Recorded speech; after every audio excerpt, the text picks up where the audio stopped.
Hello friends, welcome to the ISNA e-medical classes. Today we will discuss regarding types of specimen.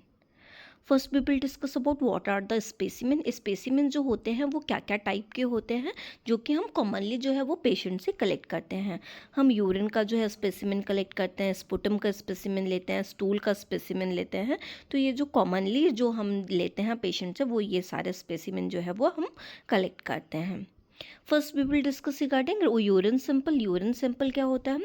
Instruction for the urine collection must included and explanation of the clean catch mid stream urine specimen. जब हम किसी भी patient का urine specimen को collect करने जा रहे हैं तो हमें ये ध्यान रखना है कि जो यूरिन पास जो पेशेंट करता है वो कैसा होना चाहिए? मिड स्ट्रीम का यूरिन होना चाहिए. मतलब वो थोड़ा वॉइड कर दे पहले और उसके बाद में जो बीच का जो वॉइडिंग का बच जाता है वो वाला स्पेसिमेन होना चाहिए. मतलब बीच का स्पेसिमेन उसने थोड़ा यूरिन पास कर दिया, फिर जो बीच का यूरिन जो पास करेगा वो वाला स्पेसिमेन हमें लेना है. A first morning specimen is preferred because it provide a more concentrated sample. हमें जो सैंपल जो कलेक्ट करना है वो मोस्ट प्रोबेबली किसका करना है? जो वो फर्स्ट मॉर्निंग में यूरिन जो पास करता है. मतलब कोई भी सैंपल जब लेते हैं, क्योंकि उसमें ये रहता है अगर हम मॉर्निंग में सैंपल ले रहे हैं तो वो कंसनट्रेटेड होता है तो वो एक्यूरेट रिजल्ट देता है. The patient collect this specimen following cleansing of the external genitalia to reduce presence of indigenous flora. जब हम पेशेंट का स्पेसिमेन ले रहे हैं तो वो क्या कर रहा है? वो विजाइना या फिर पेनिस के थ्रू जब उसको वो अवॉइड करता है तो इसमें जो इंडाइजेस फ्लोरा होता है उसके जो भी वहाँ पे कोई भी बैक्टीरिया हो सकता है या फिर कुछ भी हो सकता है, तो उसके आने के चांसेस रह जाते हैं. तो हमें ये इंश्योर करना है कि जो वो यूरेथ्रा है अपना वो अच्छी तरीके से उसको वो क्लीन कर लें. The patient are asked to void without collecting the first portion of the urine flow and instead to collect the middle portion. हमें पेशेंट का क्या करना है? हमें जो पेशेंट है उसका जो मिड पोर्शन होगा यूरिन का वो कलेक्ट करना है, ना कि हमें जो फर्स्ट पोर्शन जो यूरिन का आता है वो नहीं कलेक्ट करना है. The first portion of the urine flow washes contaminant from the urethra and the midstream portion is more representative of the urine in the bladder. जो फर्स्ट पोर्शन हमें क्यों नहीं कलेक्ट करना होता है? क्योंकि समटाइम्स जो है वो यूरेथ्रा को क्या करता है? वो वॉश करता है. तो अगर यूरेथ्रा में कुछ भी कंटामिनेंट्स जो होंगे, कुछ भी ऐसा लगा हो सकता है, बैक्टीरिया वायरस कुछ भी हो सकता है वहाँ पे, तो वो उसको जब वो वॉश कर रहा है तो वो क्या आ जाएगा? सैंपल में आ जाएगा. तो उसकी वजह से क्या आएगा? जो रिजल्ट रहेगा वो हमारा इनएक्यूरेट आ जाएगा. तो इस वजह से हमें क्या लेना होता है? मिड स्ट्रीम का जो यूरिन सैंपल होता है वो लेना होता है, क्योंकि वो डायरेक्ट किससे आता है? ब्लैडर से रहता है और वो उसमें जो कंटामिनेंट होते हैं वो पहले से ही प्राइमरी यूरिन में वो होके वॉश होके वो निकल जाता है.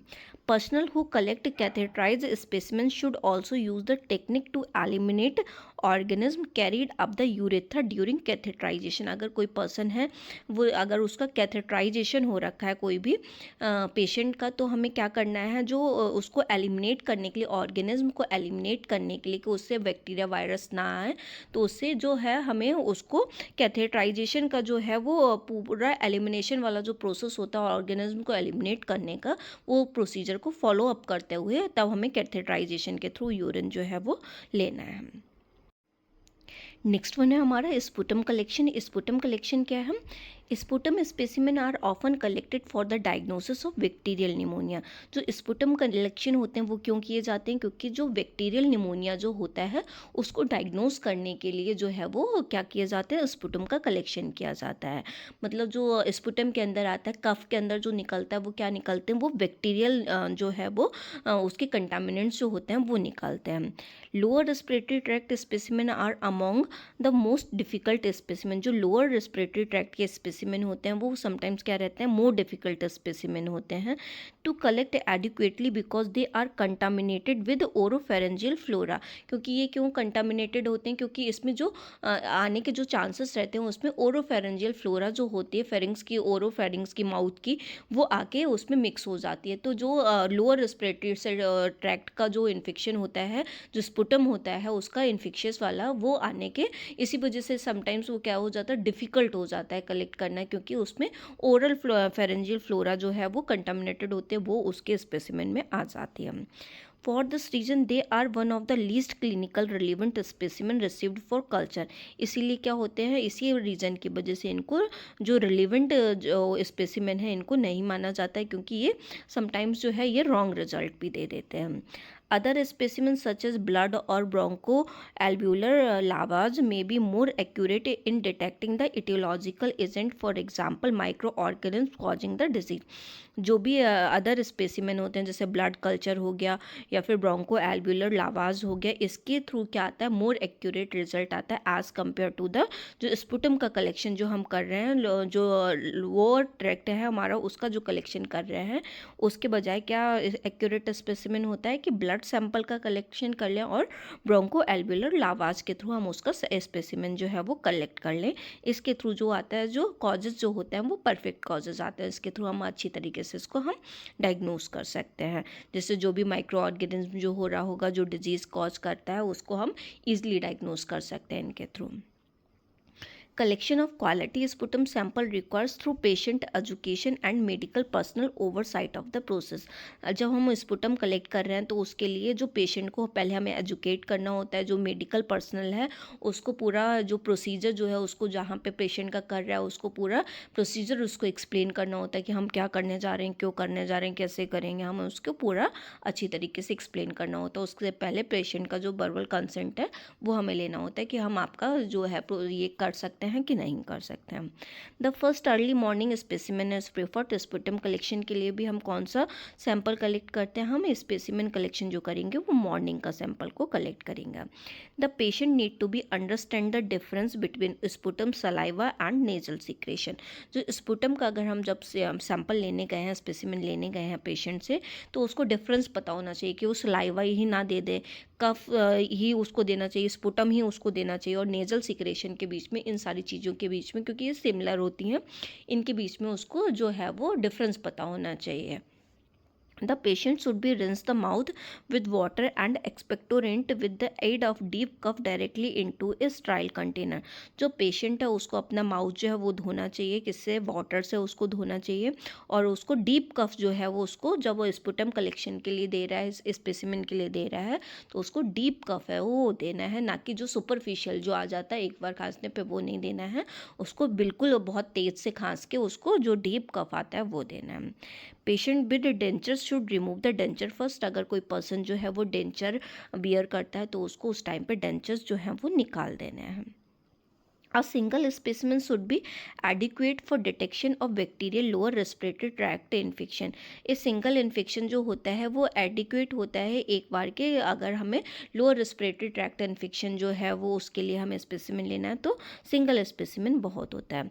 If fungal or microbacterial infection are suspected 3 separate early morning specimen are appropriate. अगर हमें किसी का सस्पेक्ट है, कोई पेशेंट हमारे वार्ड में कोई भी पेशेंट है ओपीडी में आ रहा है, अगर वो सस्पेक्ट आता है कि उसको माइकोबैक्टीरियल ट्यूबरकुलोसिस का इन्फेक्शन हो सकता है, फंगल इन्फेक्शन कोई हो सकता है, तो उसको हमें 3 सैंपल्स लेने होते हैं, वो भी मॉर्निंग के सैंपल्स हमें उसके कलेक्ट करेंगे। Respiratory therapy techniques may assess patient who are unable to expectorate a respiratory specimen। Respiratory therapy techniques क्या करते हैं, टेक्नीशियंस जो होते हैं वो क्या करते हैं, पेशेंट को असिस्ट कर सकते हैं ड्यूरिंग, अगर पेशेंट जो है वो अच्छी तरीके से जो है वो अपना स्पुटम नहीं दे पा रहा होता है तो। These specimen may be collected through aerosol induction in which the patient breathe aerosolized droplet of a solution that stimulate cough reflex। तो ये क्या, अगर कोई पेशेंट है अगर वो नहीं अच्छी तरीके से स्पेसिमेन दे पा रहा है तो जो इसके टेक्नीशियंस जो होते हैं, रेस्पिरेटरी थेरेपी के टेक्नीशियंस जो होते हैं, उनको एरोसोल दे के उसको क्या करवाते हैं, जो डीप एक्सपेक्टोरेंट होता है, जो डीप स्पुटम होता है, उसको गाइड करके उसको एरोसोलाइज्ड करके जो स्पुटम होता है वो डीप कफ जो होगा वो उसके थ्रू उससे निकलवाया जाता है।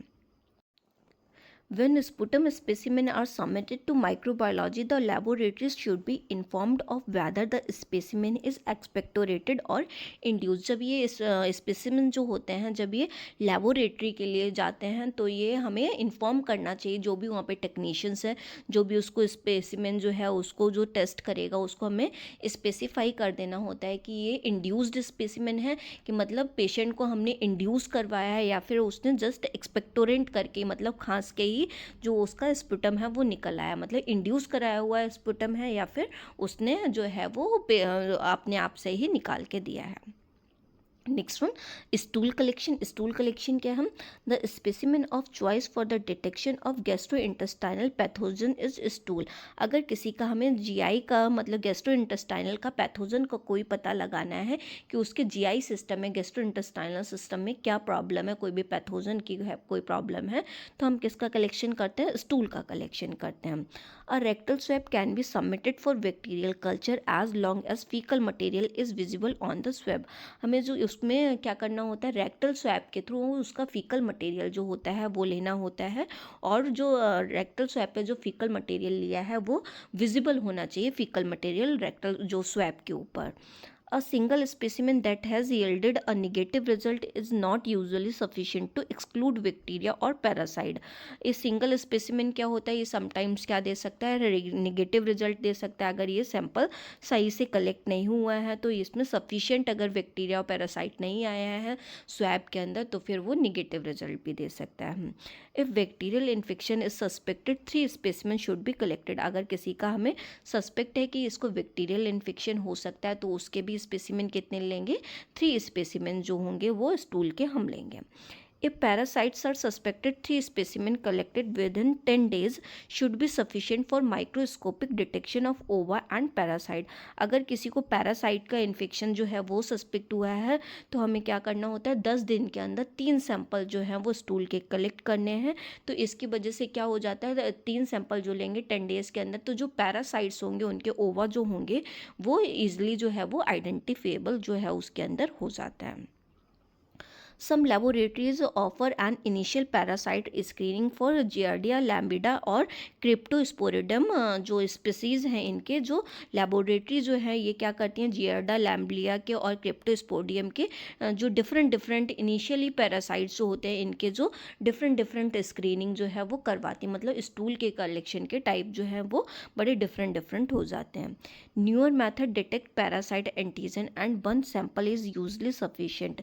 जो न्यूअर मैथड जो होता है पैरासाइट को डिटेक्ट करने का, जो नई टेक्नोलॉजी आई है स्टूल कलेक्शन के लिए, उसके लिए एक जो स्पेसिमेन होता है वो मस्ट सफिशिएंट हो जाता है। If the screen is negative the physician can decide whether to perform complete parasite studies. अगर जो स्क्रीनिंग टेस्ट जो उसका है स्टूल कलेक्शन का जो वो नेगेटिव आया है तो जो फिजिशियन को अगर कोई डाउट है तो वो उसके लिए वो कंप्लीट पैरासाइट स्टडीज़ जो है वो कर सकता है। Patient should be instructed to excrete directly into the collection device. Patient को जब हमें स्टूल कलेक्शन के सैंपल के लिए जब हम उसको बोलते हैं तो हमें उसको इंस्ट्रक्ट करना होता है कि उसको जो स्टूल को जो वॉइड करना है वो डायरेक्ट किस में करना है, जो कलेक्शन कंटेनर है उसके अंदर वॉइड करना है। Specimen should never be taken from the toilet and should not be contaminated with urine। जो स्पेसिमेन है स्टूल का वो कभी भी हमें टॉयलेट के संग में जो है वो नहीं लेना है और ना ही वो यूरिन के संग में कंटामिनेटेड होना चाहिए। तो अगर यूरिन के संग कंटामिनेटेड होगा तो उसमें क्या आ जाएगा, यूरिन के जो मेजरमेंट होंगे वो भी आ जाएंगे और वो जो नेगेटिव जो रिजल्ट है उसको वो कर देगा। Commercial system are available with the preservative for bacteria and parasite. जो कॉमर्शियल सिस्टम होते हैं अगर हमें बैक्टीरियल पैरासाइट को जो प्रिजर्व करके रखना है तो इनके लिए कॉमर्शियल सिस्टम जो है उसको यूज़ करके हम इनको प्रिजर्व करके रख सकते हैं। The appropriate ratio of stool or preservative is 1:3 and the patient must understand that if the ratio is not met the test will be invalid।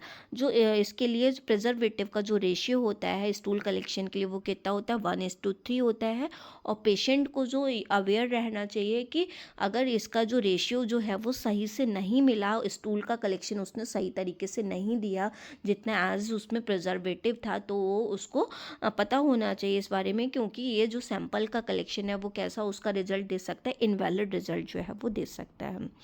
In addition the patient need to be told that the specimen must be thoroughly mixed with the preservative. और उसको patient को ये बताना चाहिए कि जो ये है प्रिजर्वेटिव है वो स्टूल के संग में वो क्लियरली अच्छी तरीके से मिक्स हो जाना चाहिए, तभी हम स्टूल के कलेक्शन को प्रिजर्व करके रख सकते हैं by the help of the commercial methods.